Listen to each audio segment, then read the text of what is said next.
My name's Samantha Cole, 35, and I never thought my family would blindside me like this. Last year, my parents slapped a $20,000 bill into my hands for my sister's wedding reception dress, honeymoon, the works. I stared, thinking it was a bad joke. "You're kidding," I said, but their faces were stone cold serious. "No way," I shot back, my voice sharp. They didn't budge, acting like I owed them my savings. I was stunned. How could they expect me to bankroll her big day? A few days later, I stopped by their house to drop off Christmas decorations and overheard Dad on the phone. "Don't worry," he said quietly, "she'll pay right after Christmas Eve dinner." My heart sank. They weren't just asking, they had a plan to pressure me at our family's holiday gathering, thinking I'd cave under the festive lights. In their eyes, I wasn't just their daughter, I was their ATM. Anger surged through me, but I kept quiet, my mind racing. They thought they had me cornered, but I was already plotting a move they'd never see coming. By Christmas Eve itself, I had a surprise ready that would flip their world upside down. What happened at that Christmas Eve dinner changed everything. You'll want to hear how this unfolded. Before you hear my story, tell me, what time is it right now, where you're watching, and in which city? I want to see just how far my story travels. It started 2 months before Christmas.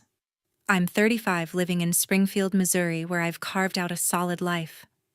I own a cozy apartment, drive a paid-off car, and have no debt weighing me down. My job as a marketing specialist keeps me busy, and I've always prided myself on standing on my own 2 feet. But my family, they see my stability as their personal piggy bank. One evening, my phone rang. It was my older sister Celeste, her voice dripping with expectation. "I need you to cover my wedding," she said. Like it was no big deal. $20,000 for the reception dress and honeymoon. You don't have a husband or kids. So what else are you spending it on? I froze, her words hitting like a slap. Did she really think my life was just a blank check for her dreams? "Absolutely not," I said, my tone firm. "That's not my responsibility." She scoffed, acting like I'd insulted her, and hung up. I sat there fuming, feeling like a tool they expected to use. A week later, I went to Mom and Dad's house to help set up for the holidays. As I carried a box of ornaments to the attic, I heard Celeste's voice on speakerphone in the living room. She was talking to Dad. "We'll get her to pay at Christmas dinner," he said, calm and certain. "She won't say no in front of everyone." My hands shook as I set the box down. They weren't just asking, they were plotting to corner me. I'd always helped out here and there, covering Mom's car repairs or Dad's medical bills, but this was different. This was a calculated move to guilt me into footing a bill I had no part in creating. I slipped out quietly, my mind racing. Celeste's entitled demand wasn't just a one-off, it was part of a pattern.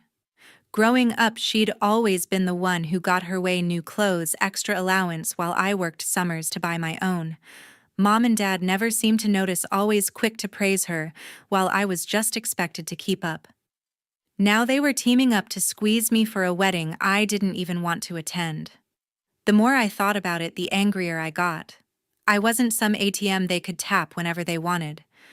I'd worked too hard for my life to let them treat it like their backup plan. That night, I sat at my kitchen table, staring at my bank statements. Every dollar I'd saved was mine, earned through years of late nights and careful planning. Celeste had a job, some freelance gig that never seemed to pay enough, and a fiancé who made decent money. Why was her wedding my problem? The thought of her smug voice, assuming I'd cave, lit a fire in me. I wasn't going to let them walk all over me. I started thinking about how to protect my money, my peace, and my future. They thought they could pressure me at Christmas, but I was done playing their game. I needed a plan, not just to say no, but to make it clear I was done being their fallback. By mid-December, I was ready to change the game.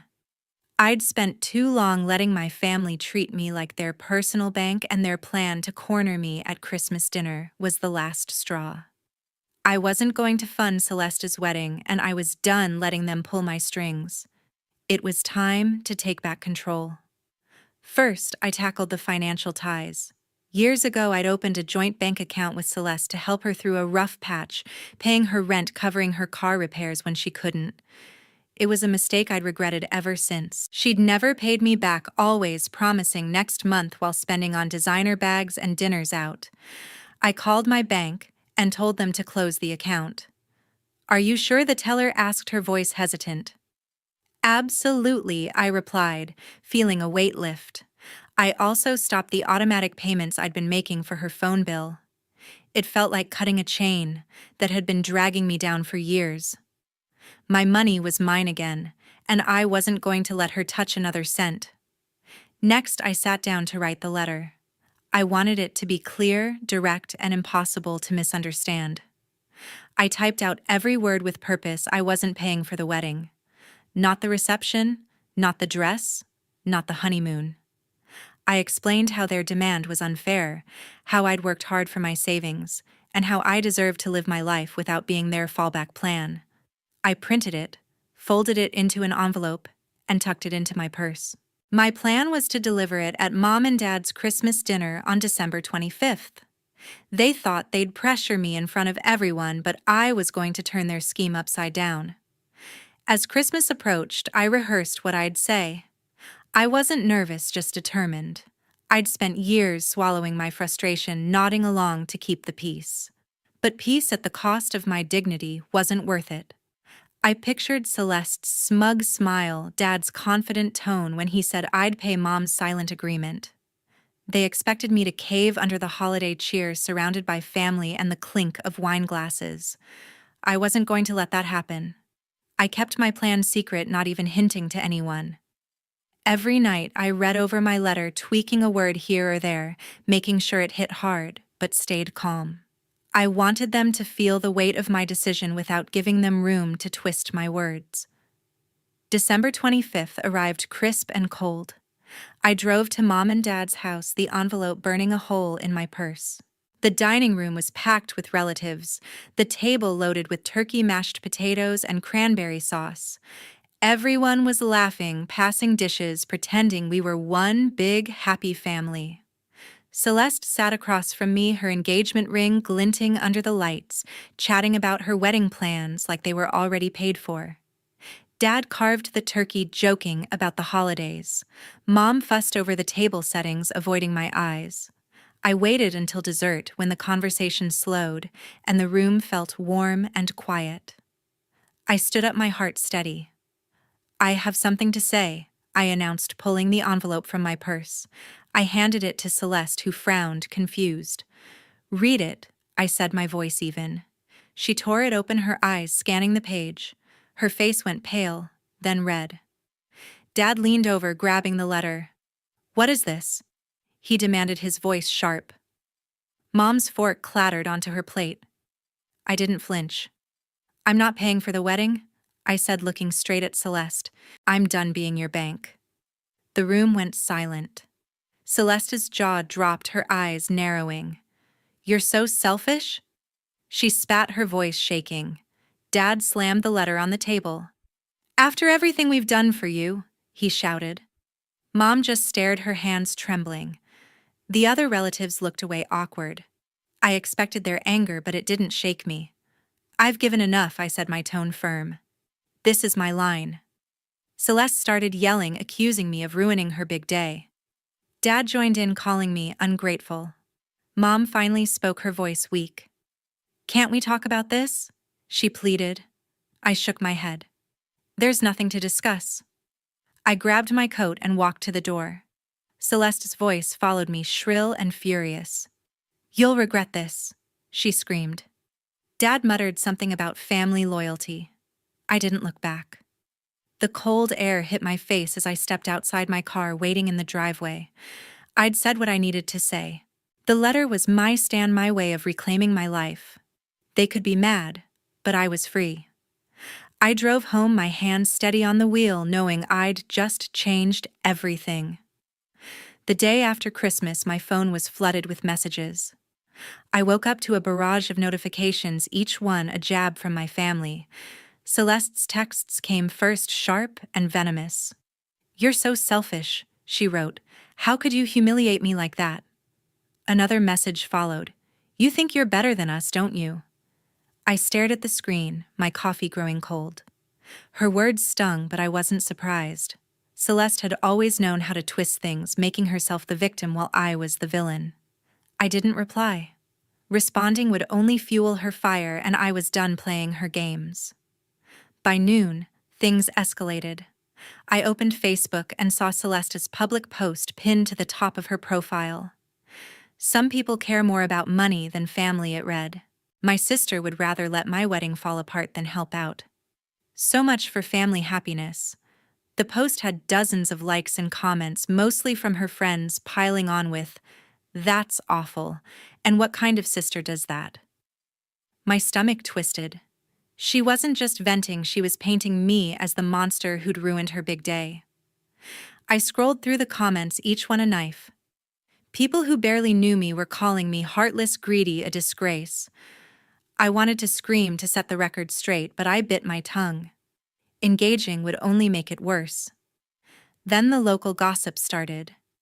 Evelyn, a family acquaintance who lived a few blocks from Mom and Dad, was spreading the word around Springfield. I got a call from an old high school friend who'd heard it at a coffee shop. "Is it true you refused to help your sister with her wedding?" she asked, her voice dripping with judgment. "Evelyn's telling everyone you're too cheap to support your family." I clenched my jaw, explaining I wasn't obligated to bankroll anyone. But the damage was done. At the grocery store, I caught neighbors whispering, their eyes darting toward me. "That's the one who let her sister down," I overheard. Springfield was small, and Evelyn's loose lips were making sure everyone knew her version of the story, that I was a stingy loner who'd turned my back on family. I kept my head down, refusing to take the bait. Celeste's texts kept coming, each one nastier than the last. "You'll never understand what family means," she wrote. Dad chimed in with a voicemail, his voice heavy with disappointment. "We raised you better than this," he said. "You've embarrassed us all." Mom sent a single text. "Please just talk to us." I read it, then put my phone on silent. Their words hurt, but I wasn't going to let guilt pull me back in. I'd spent years giving money for their bills, time I didn't have, and they'd taken it for granted. Now, because I'd said no, I was the bad guy. It wasn't fair, but it was their playbook: shame me until I gave in. I knew I couldn't stay in Springfield. The whispers, the messages, the Facebook posts, they were suffocating. I needed a fresh start. Somewhere they couldn't reach me.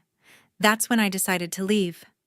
I'd always loved my job as a marketing specialist, and my company had an office in Roanoke, Virginia, a quiet city far enough to feel like a new world. I emailed my boss that week asking about a transfer. "I'm looking for a change," I wrote, keeping it vague. He replied quickly, saying there was an opening in Roanoke, and they'd be happy to have me. I felt a spark of hope the first in weeks.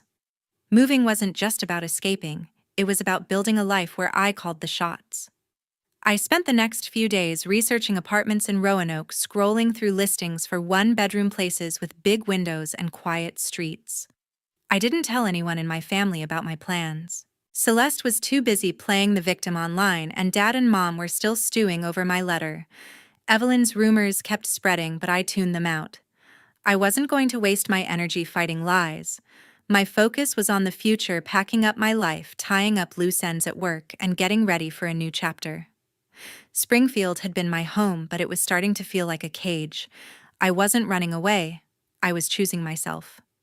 By the end of the week, I'd set a date to meet with HR about the transfer. Roanoke was waiting, and I was ready to go.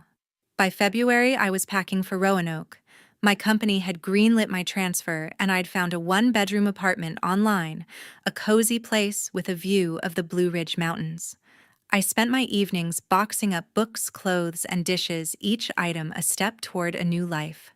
Springfield's small-town gossip and my family's relentless pressure were fading into the background. I felt lighter, like I was shedding a weight I'd carried for years. My boss called to confirm the details: same marketing role, new office, fresh start.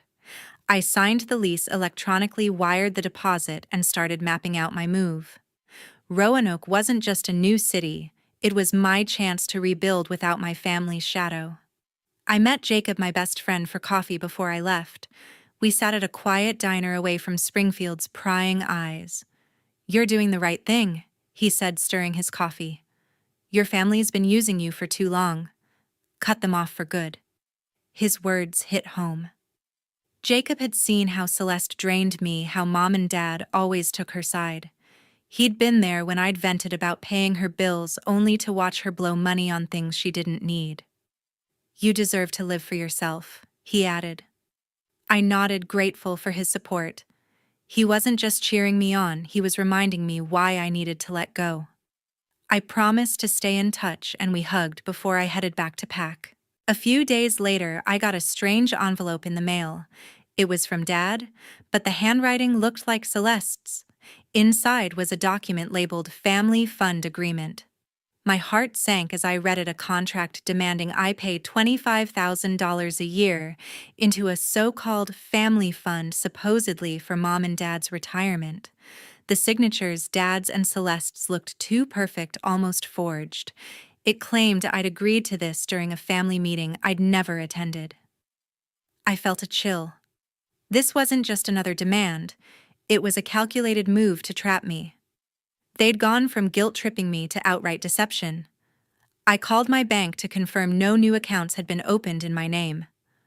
"All clear," the representative said, but I wasn't taking chances. I took the document to a lawyer the next day. She scanned it, her brow furrowing. "This isn't legally binding," she said. "It's sloppy, likely fabricated. You should protect yourself." She suggested a restraining order against Celeste given her pattern of harassment. I didn't hesitate. I filed the paperwork at the county courthouse, my hands steady as I signed. The order wouldn't stop Dad or Mom, but it would keep Celeste at a distance. No calls, no texts, no showing up at my door. The clerk said it'd take a few weeks to process, but just filing it gave me a sense of control. I wasn't just running. I was drawing a line they couldn't cross. The day before I left, I walked through my Springfield apartment one last time. The walls were bare, the furniture gone to storage or sold. I thought about the years I'd spent here trying to please a family that never valued me. Celeste's fake contract was the final proof they didn't see me as family, just a resource. Dad's signature on that paper hurt the most, a betrayal I hadn't expected. Mom hadn't signed it, but her silence through all this spoke volumes. I locked the door, dropped the keys with my landlord, and loaded my car. As I drove out of Springfield, the city's familiar streets blurred behind me. I landed in Roanoke on a chilly February morning. My new apartment smelled of fresh paint, and the view of the Blue Ridge Mountains felt like a promise of freedom. I spent my first week unpacking, arranging bookshelves, and settling into my marketing job at the company's new office. For the first time in years, I woke up without the weight of my family's expectations. I walked to a local cafe, ordered coffee, and sat by the window feeling like I could finally breathe. Roanoke was quiet, a stark contrast to Springfield's suffocating gossip. I was starting over, and it felt good, really good. That sense of peace didn't last. A week into my new life, my phone buzzed with a text from a blocked number. "You can't run from family," it read. "I'll make sure everyone knows who you really are." I knew it was Celeste. Even with a restraining order pending, she was still trying to get under my skin. I deleted the message, but my stomach churned. Her threat wasn't just words, she'd already proven she could turn people against me. I blocked the number and tried to focus on work, but her words lingered, a dark cloud over my fresh start. 2 weeks later, trouble hit my new job. My manager called me into her office, her face serious. "We've heard some concerns," she said, folding her hands. "A rumor's going around that you misrepresented your qualifications." I stared, stunned. "That's not true," I said, my voice steady, despite the panic rising in my chest. She nodded, but asked me to clarify my background with HR. As I left her office, I felt the familiar sting of Celeste's handiwork. She wasn't just harassing me, she was trying to sabotage my career. I spent that evening digging through my emails and old resumes, making sure every detail was airtight. The accusation was baseless, but it was spreading, and I needed to know how. I called Jacob that night. He'd stayed in Springfield but kept in touch, always ready to listen. I heard something he said, his voice low. "A coworker of yours, someone who knows Celeste's fiancé, mentioned you at a bar. Said you lied about your experience to get the Roanoke job." I gripped the phone, my mind racing. Celeste had used her network to plant the rumor, leveraging her fiancé's connections to reach my new workplace. Jacob had heard it from a mutual colleague who'd been at that bar, piecing it together when the coworker mentioned Celeste's name. "She's not letting go," Jacob warned. "You need to shut this down." His words were a lifeline, giving me the clarity I needed. The next day, I requested a meeting with HR. I walked into the office with a folder of documents, my resume, performance reviews from Springfield, and emails confirming my transfer. "I've heard the rumors," I told the HR manager, keeping my tone calm. "They're coming from my sister, Celeste. We have a personal dispute, and she's trying to discredit me." I explained the history briefly. Her demands, the fake contract, the restraining order, without diving into every detail. I handed over my credentials, showing every certification and project I'd led. The HR manager listened, flipping through my file. "This looks solid," she said, her expression softening. "We'll investigate the source of the rumor." A week later, HR called me back. They'd traced the rumor to an external email sent to a junior staff member claiming I'd faked my qualifications. The email's IP address linked to a cafe in Springfield, and the wording matched Celeste's style, vague but vicious. HR dismissed the claim as unfounded, citing my verified records. "You're in the clear," the manager said. "We're sorry this happened." I thanked her, relief washing over me. Celeste's attempt to ruin me had failed, but I knew she wouldn't stop. I saved the HR report just in case I needed it later. Roanoke was my home now, and I wasn't going to let her take it away. 6 months later, a message from Florence pulled me back. Florence, my cousin, texted me out of the blue saying Mom and Dad wanted to make things right. She insisted the family was ready to talk to heal the rift. I was skeptical, but a small part of me wondered if they'd finally seen my side. I'd built a good life in Roanoke, new friends, a steady job, a routine that felt like mine. Still, closure sounded tempting. I booked a weekend trip to Springfield, telling myself I'd listen but keep my guard up. I arrived at Mom and Dad's house on a warm August afternoon. Florence greeted me at the door, her smile cautious. Inside, Celeste sat at the dining table, her arms crossed, while Dad flipped through a notebook full of numbers. Mom poured iced tea, her hands fidgeting. The air felt heavy, like they'd rehearsed this. Florence started, her voice soft. "We just want the family to be whole again," she said. I nodded, waiting for the catch. It didn't take long. Dad cleared his throat and slid the notebook toward me. "Your mom and I are getting older," he said. "We need help with living expenses, groceries, utilities, maybe a new car." Celeste jumped in, her tone sharp. "You're doing well in Roanoke," she said. "You could chip in a few thousand a month. It's only fair." I stared at the notebook, a list of expenses neatly typed: rent, medical bills, even a line for miscellaneous. It wasn't a request. It was another demand dressed up as family duty. I felt my chest tighten. This wasn't reconciliation, it was a trap, just like before. They hadn't changed. They still saw me as their wallet, not their daughter or sister. I pushed the notebook back. "No," I said, my voice steady. "I'm not paying for your lives." Celeste's eyes narrowed. "You owe us," she snapped. "After all we've done, you can't just walk away." Dad's face reddened.